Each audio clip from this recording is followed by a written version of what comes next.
afternoon, good whatever it is, wherever you are. My name is Katie O, and this is Moon Mama Musings.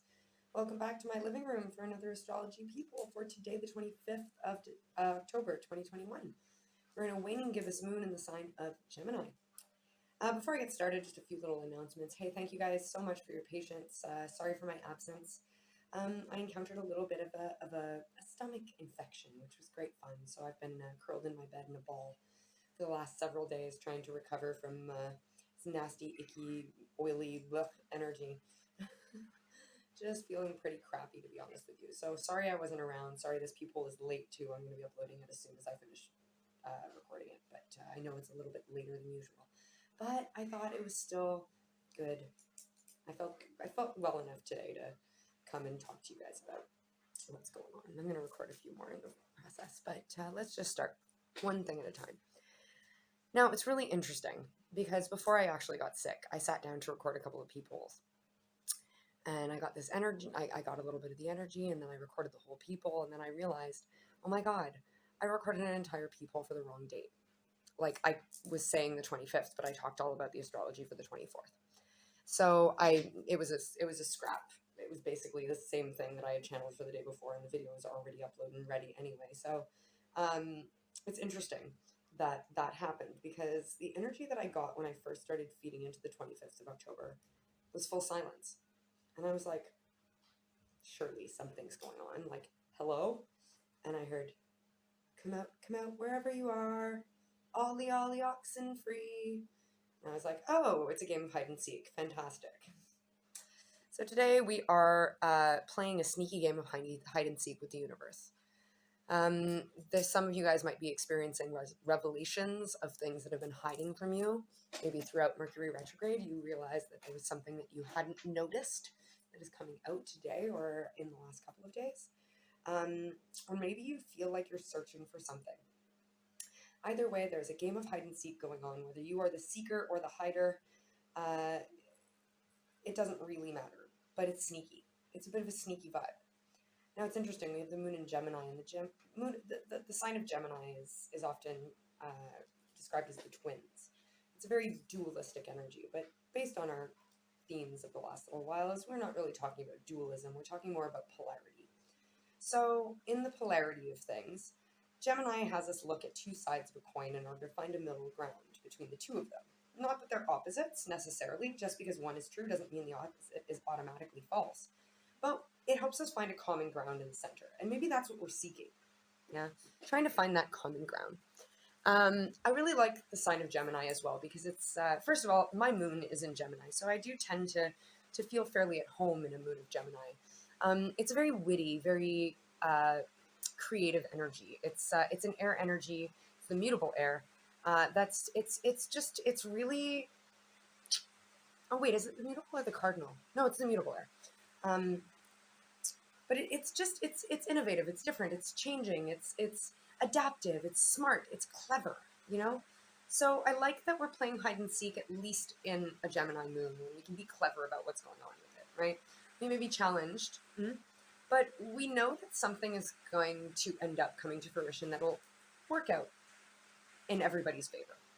All right, now let's get to the transits, or the aspects rather. We've got 4 aspects today that I want to talk about. First and foremost, our moon in Gemini is squaring Neptune. Neptune is still in retrograde in the sign of Pisces, which makes it this like scary soothsayer, right? It might have a bit of a jarring appearance, but it speaks real truths, and they might come out very convoluted at first, but when you let a little time pass or you sit on them for a little while, everything is revealed in time. Yeah. And often revealed as truths. And sometimes you might have thought that the message was about a particular person or a particular situation. And then once a little time passes, you realize, oh, wait a minute, it's not about that. It's actually about this. So the Gemini moon right now is being cheeky and working its guiles on the soothsayer. That is Neptune in retrograde. It may be a good day to inquire about your future, as I hear. Maybe some of you guys have been feeling a shift incoming, and you weren't quite sure how to prepare for it. Today might be a good day to start asking about maybe what that shift is going to entail. Sorry if it's a bit noisy. It's rainy here today in Krakow.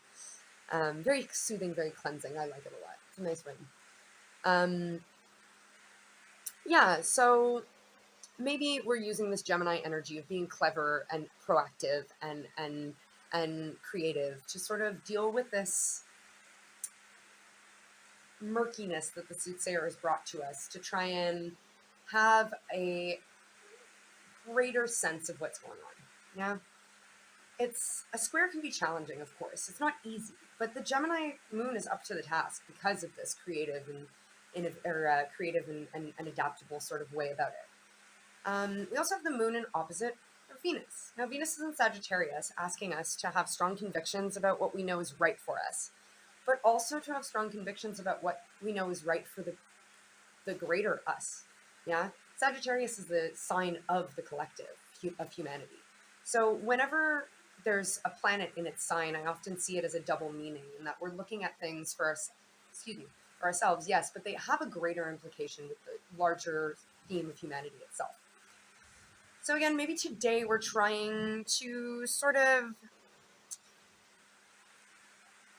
marry the two. Yeah. As we're trying to, yes, it's an opposition. The moon and Venus are on opposite sides of the scale. They're sitting across from a table. But I feel like this again brings in this Gemini energy where they're not necessarily fighting. They're just presenting each their creative ways of seeing things. And then we're trying to find a middle ground between the two of them, between Venusian energies and our subconscious, between Venusian energies and our emotions, right? And we are taking this greater implication that what's good for the goose is good for the gander. You know what I mean? If something is working for me, does it work for everyone? You know, maybe right now we're being encouraged to look at the way that we've been approaching things like money, creativity, love, relationships, sexuality, things like that, and seeing if the way that we approach them actually does work for everybody, or if it is only just serving us. Or for some of you, maybe it's only serving others. Maybe you've not been setting the boundaries for yourself with regards to these Venusian energies, and they're calling you now to have this meeting with Venus to sort of figure out how it works well for you, but how you can also make it work well for other people together. You know, a lot of us have very compassionate hearts in this circuit, and I'm very proud to say that it's a beautiful virtue. But a theme that I've been dealing with a lot today is that sometimes compassion doesn't necessarily have a place. If you've tried to put your hand out to somebody offering assistance and they won't take it, well, you must withdraw at that point. There's no more place for compassion because you've offered, you've done all that you can do. And if your efforts are not being met halfway, then it's time for you to withdraw. So maybe in the past you were really looking to give the shirt off your back to other people. And this energy is kind of looking at us or asking us to see how maybe that was disruptive to us. Or again, maybe it's that we were really looking at our pocketbook and only thinking about how maybe you're a business owner and you're thinking only about how you're going to be able to make money, and maybe not so much thinking about how your employees are benefiting, or how your employees are affected by the way that you make money. Either way, it could be anything really. It could be about relationships too. Maybe maybe you have children, right? And you and your spouse are dealing a lot with the well-being of your children and sort of forfeiting your own well-beings. And let's be honest, yes, of course, when you have children, you need to give all to your children. But if you are the shred of a human being, you're useless to your children. So you do need to know when it's time to nourish yourself in order to best nourish those children. There is a give and take, and there is a reciprocity.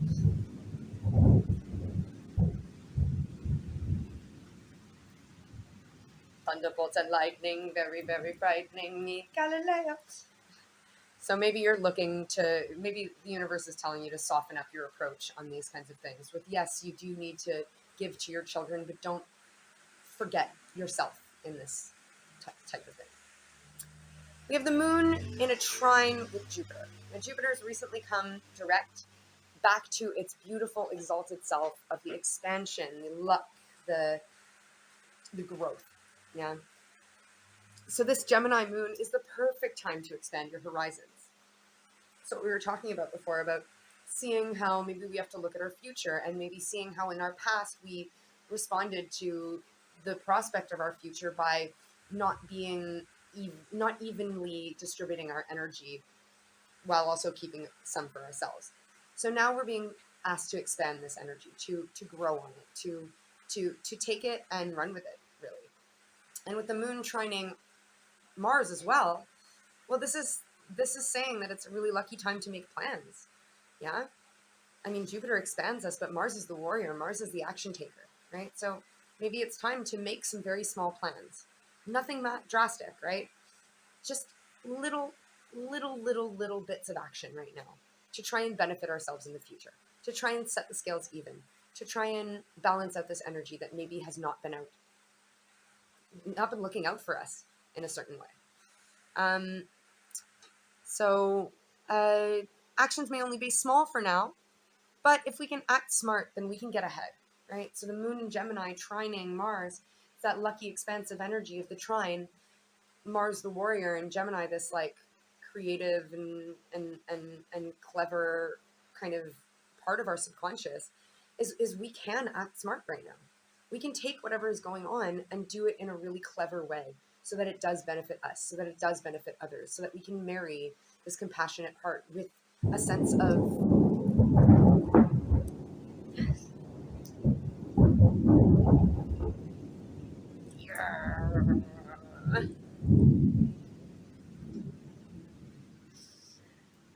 proactivity for our own well-being as well.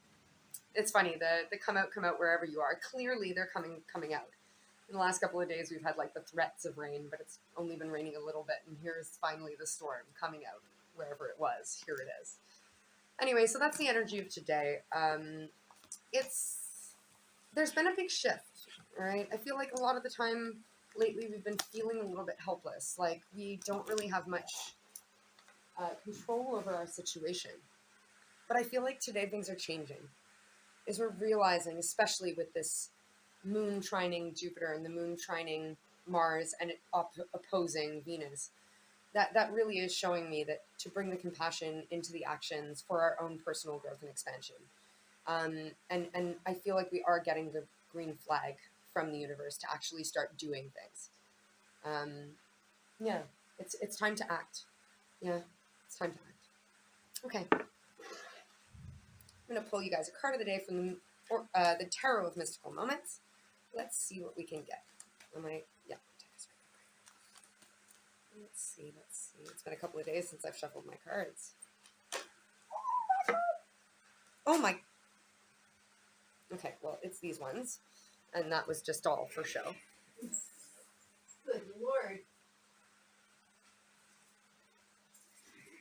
Yeah, I missed you guys too. Okay, so we have the Ace of Cups and the Ten of Swords. Now this is very interesting. Okay, because there's an ending here.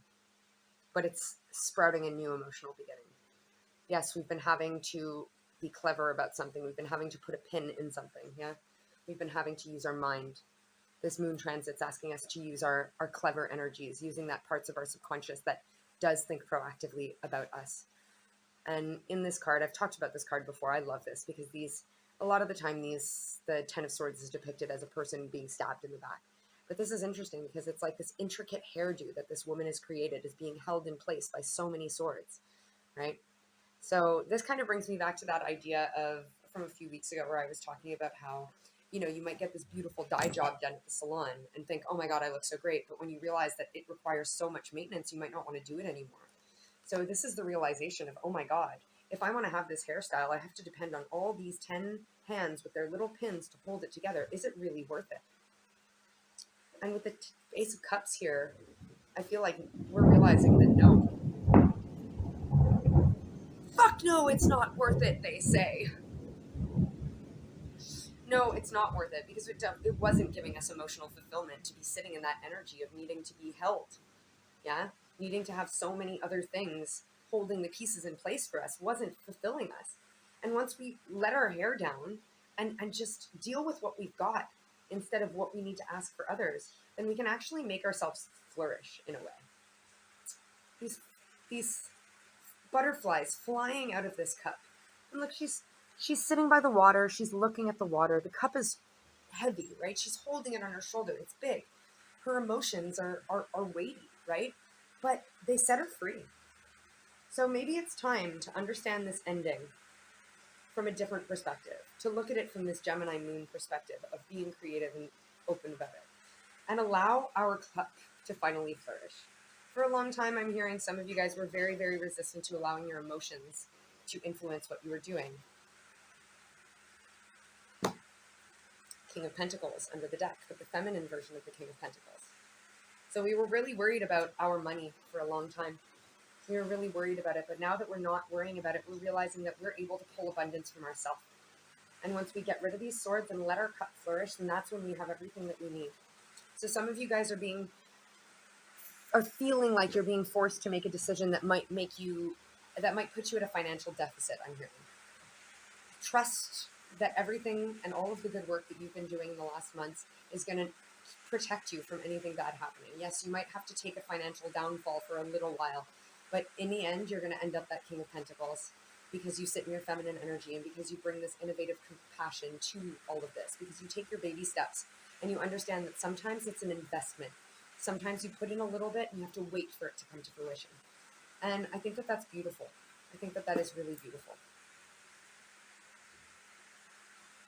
As far as a day where they're giving us the green light to make motions and to actually start acting on our future, I feel like this is a really beautiful way to do it, with them showing us that Ten of Swords and the King of Pentacles on either side of the Ace of Cups. We are having an emotional new beginning, but it is still going to bring us the abundance that we search for, as long as we're able to move away from the things that we know aren't right for us. Some of you guys knew for a long time that it wasn't right for you, and today is just the day that it's like confirmed that it's dead. I can't deny it anymore. All right, let's see. Irony, believe in yourself. See, this is the thing, is I'm hearing that a lot of you guys are realizing that this thing that you've had an inkling about being wrong for you for a long time, like I said, is coming to fruition today or in the coming days. And you're realizing the irony of it all. You know, if you just would have believed in yourself 6 months ago, maybe, or a year ago, then maybe you would be in a better situation. But like I said, you were giving the benefit of the doubt where it wasn't worth it.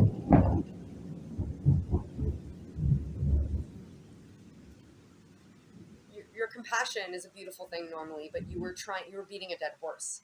And if you would have turned your compassion inward instead of continuing to try and give it to somebody or something that wasn't wanting to accept it, then you probably would be at a better standing. But it was a lesson to be learned. Apart and go within. You're being pulled apart from something. Yeah. But you know that it's right for you. You just have to go within and sort of figure out these things, right? Challenge the soothsayer now. Ask about the future. What is it that I'm meant to be doing? Give me a sign. Give me a note. Show me something. Make something develop so that I know. Either way. Apprentice and be an adult. Okay, you are being called into your coming of age once and for all now. And they're saying it's going to take a little while before you figure it all out in order to really be on your firm and steady ground, to actually be able to provide for yourself 100% without worrying about all those people holding your hair in place.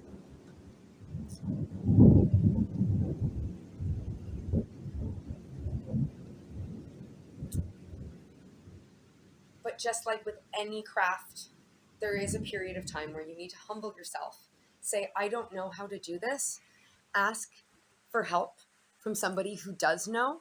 Learn from their wisdom and then apply it. And then there's room for you to put in your own twist. Then there's room for you to add your own creativity.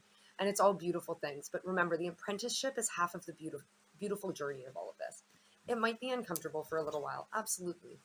But you're on the right track and you're doing everything right. All right. Okay. Yeah. I'll pull one more for clarity. One more little double. Face the situation and abundance. Okay. There you have it. Like I said, some of you guys are being forced to deal with your situation with abundance now. These are Venusian energies in general. Can be relationships, can be creativity, can be money, can be any of that.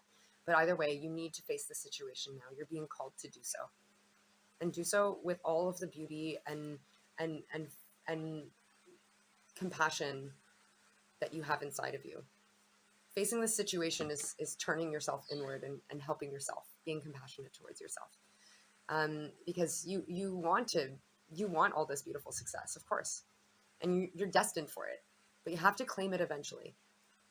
Today's the day. All right, guys, I'll be back tomorrow. I will be live on Instagram tomorrow on the 26th. And I'm about to record another Peephole, so don't worry, I will record this as well. But until then, I'm so sorry for anything you're going through. If I've made you feel a certain way, thank you for being a beautiful being and lending your energy to this circuit I hold so dear. Thank you to your guides, my guides, the Ascended Masters, the angels. Man, speaking of hair, mine is a mess. The Ascended Masters, the angels, whatever energy has been involved in helping us get these beautiful, clear, concise messages for our greatest good, whether it be right now, in the near future, in the distant future, because these messages are timeless. If you're listening to me talk, it's because there's something here for you. Doesn't matter when you find them, or if the astrology pertains. I love you to the moon and stars and to infinity and beyond and back. And I accept this, and I hope you do too. But if not, it's all good. Don't worry about it. We'll catch you next time.